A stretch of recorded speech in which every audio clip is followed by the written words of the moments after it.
On July 16, 1944, Irene Morgan, an African American, was arrested for refusing to give up her seat on a Greyhound bus. She went to court to fight her case. On June 3, 1946, the U.S. Supreme Court ruled in Miss Morgan's favor and stated that it was unlawful to segregate buses. Then, in 1960, the court ruled that the segregated bus terminals were also unconstitutional. However, in the Deep South, these laws were often ignored, which caused travel for African Americans on buses and trains to be difficult and often perilous. Between May 4th, 1961 and December 10th, 1961, freedom rides were carried out by African Americans and white allies who decided to test these laws that had been put in place to desegregate travel. They wanted to see what would happen if they sat in whites only areas in a bus or train terminal, and what would happen if they refused to give up their seats. How would the police get involved? How would white protesters respond? Would the American government react differently? And would the freedom to travel ever change for African Americans? The Freedom Riders drew national attention. Pictures in the newspapers and on evening news portrayed many situations where white protesters violently attacked, beat, and even bombed the Freedom Riders. In addition, police arrested and jailed Freedom Riders. Finally, in September 1961, the Interstate Commerce Commission outlawed segregation practices and gave orders that by November 1st, all white signs must come down.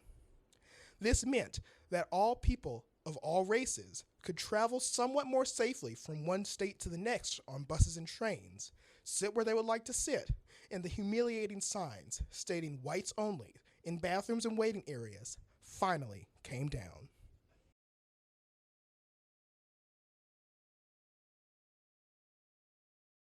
This morning, we will interview Miss Mary Jean Smith, a Freedom Rider, who made significant sacrifices when she decided to become a Freedom Rider.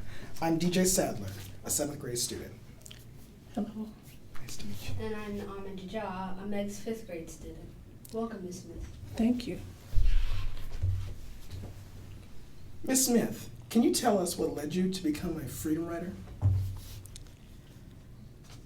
Well, I was a student at Tennessee A&I State University, which later became Tennessee State. And there was students going around recruiting people to participate in the sit-ins downtown. And then I would go to meetings and learn how to become nonviolent. But I did not participate in the sit-ins because I didn't want to be hit. I was not nonviolent at that time. I did participate in the stand-ins at the theaters. That was the first time I was arrested.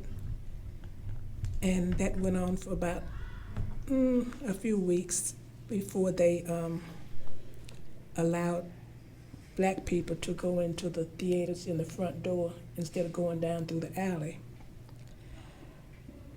So after that, the Freedom Ride started. We got a message that that was going on, and I said, no, I can't go on that. I can't do that. I didn't want to leave home again. So one day I was on the bus and I heard someone make a comment that the Freedom Riders were fasting. But before that happened, some of my friends, after the bus was burned in Anniston, Alabama, Corps was not able to continue with that because so many of them had been hurt, some in hospital. So that's when Nashville and the group that I was with, Student Nonviolent Coordinating Committee, that's when they took over. And some of the kids, grown-ups and things, preachers and stuff, started going down to Montgomery. They were also met with violence when they got off the bus in Montgomery. All tickets were really from Nashville to New Orleans, but nobody ever made it to New Orleans. They made as far as Montgomery. And then after the big brouhaha in Montgomery, they ended up in Birmingham, and that's when they left Birmingham and ended up in Mississippi. So since the people said that they hope all those N-words die, it did something to me, and I said, I'm going. So I was on the bus. So I got off the bus, went to the office, and asked could I still go. And they said, yes, be back at 5 o'clock. And so that's what I did.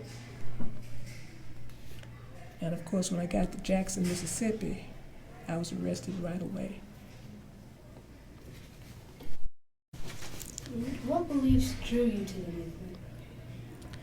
Well, I believe that people should be treated as humans and not as third-class citizens or whatever you want to say, that they have a right to drink out of the same water fountain if they want to, go to the same bathroom if they want to. It wasn't that I wanted to go to the movie theaters and stuff like that, but don't tell me that I can't do it. So that was my reason. And I was striving to be nonviolent, and I was. I didn't hit anybody, and nobody hit me. So how did the people around you react when you became a freedom rider? Well, they didn't know I was in jail for 39 days. So once I got back home, my neighbors, some of them would not say anything, you know. Nobody talked about it.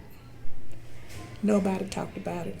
When I got back home, I had to talk to the church, because in those days, if you went on a trip, anything, you come back to the church and you tell them what you've been doing.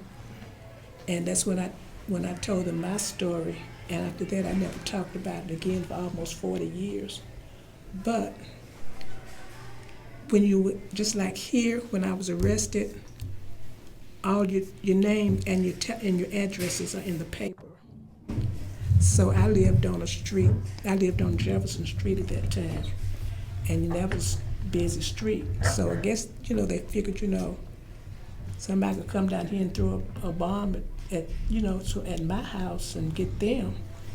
And then some families were kind of nervous because they could lose their jobs, and stuff like that. So it was difficult, and I've learned after all this was over, after all this came back to light in 2007, and all of us got back together from TSU, not everybody on that poster, that we all did the same thing. Nobody talked about it.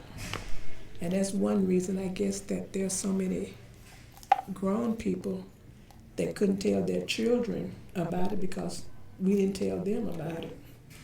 And when I retired, one of the administrators of the Student Nonviolent Committee at that time came to my retirement party, and he told everybody, and they were shocked because a lot of them didn't even know what a freedom ride was, So that's the way it came out.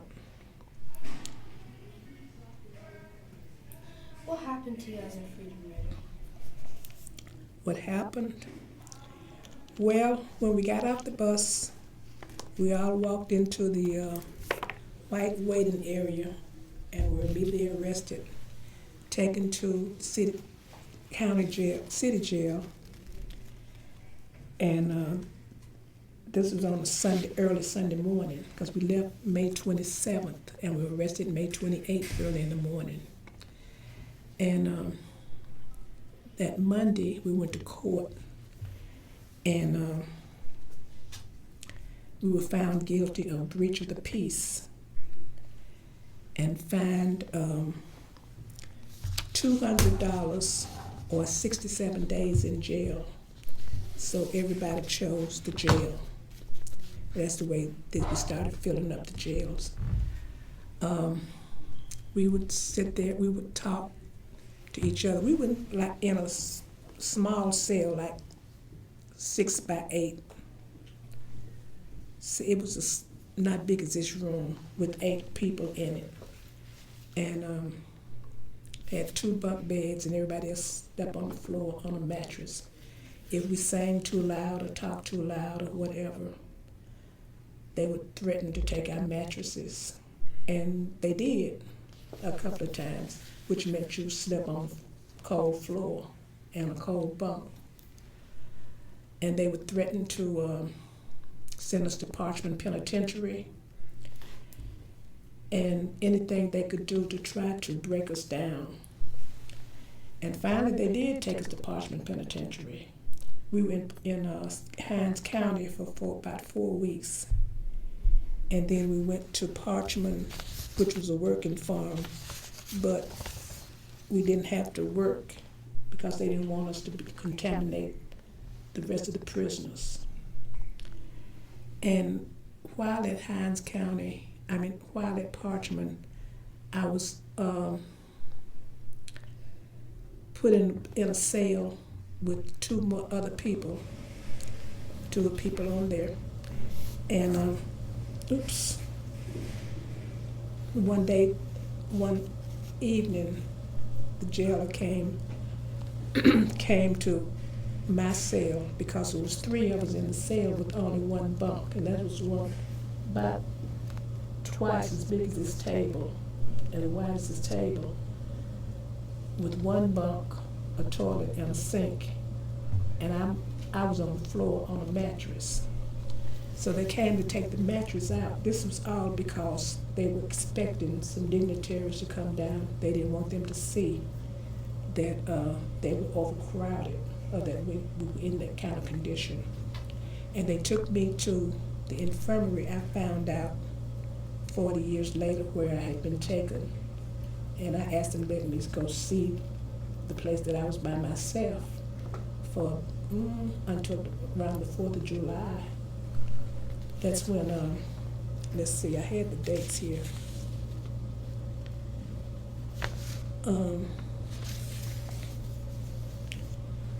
We were there at Parchman for about 2 or 3 weeks, and I was in that cell, in that room. It was a room maybe half as big as this room by myself.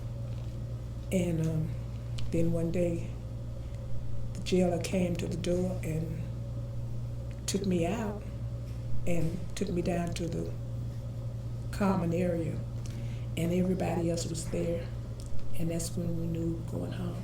Now, we could always leave and go home if we wanted to, but nobody, 1 or 2 people did, I said chicken out and went home.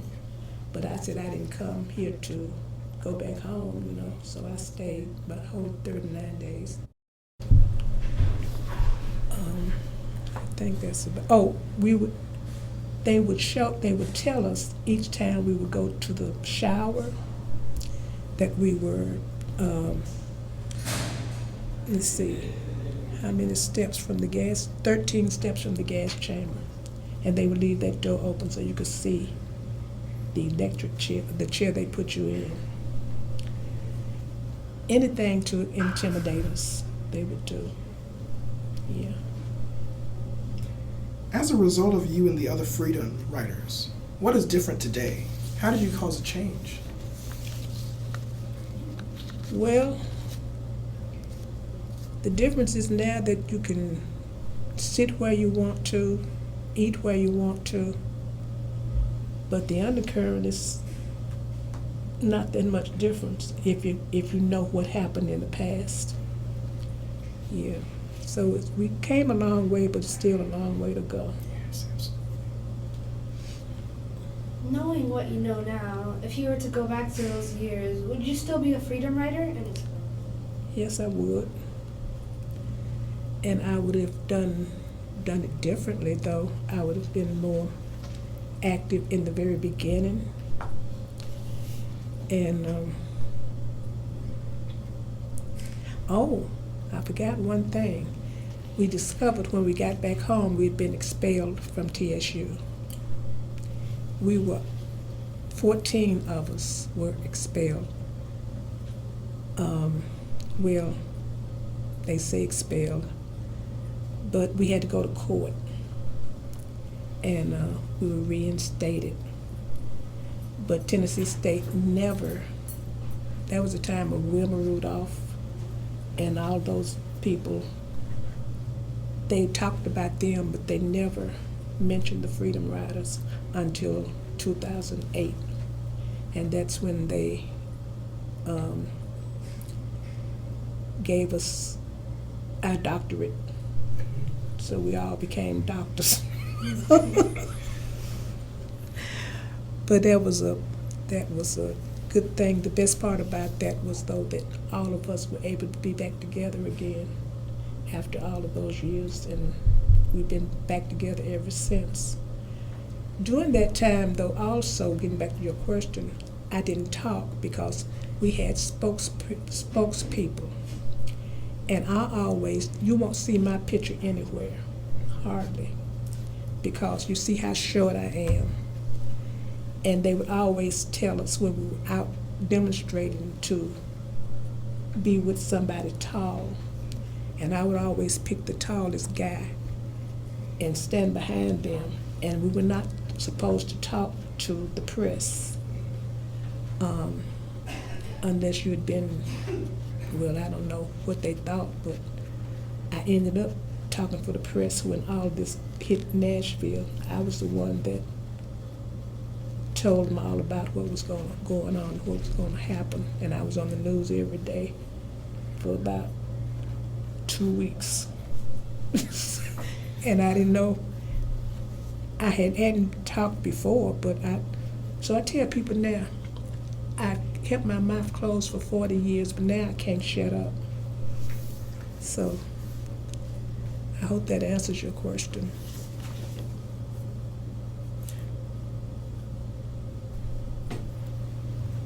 Were you able to meet your goals? And did you have any goals of your own? I was going to be a school teacher, I thought.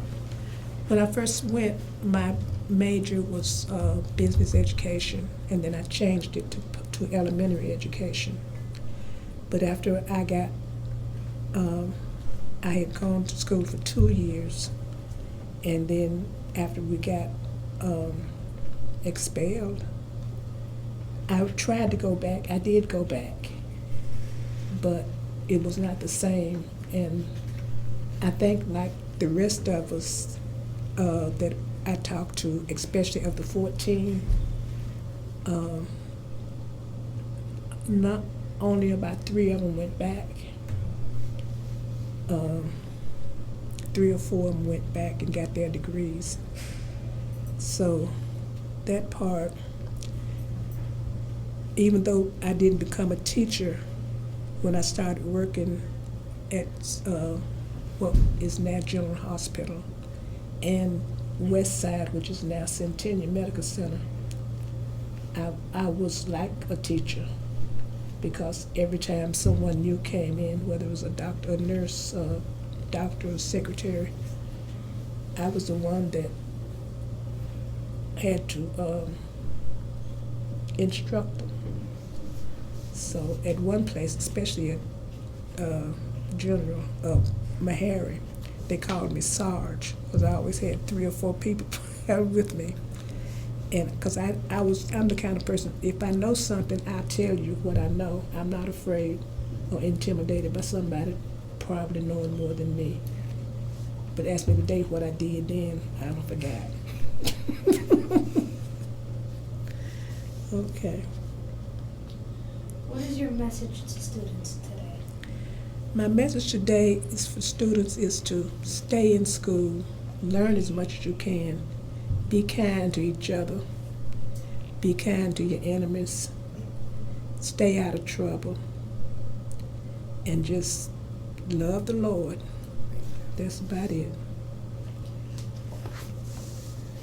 Thank you, Ms. Smith. We appreciate you sharing your story with us. We hope that students in our school can learn from it. Well, I hope they can too. I'm sorry that it took us so long to get the story out, but at least it's out. And I hope hope it serves you well. All right. Thank you. Thank you.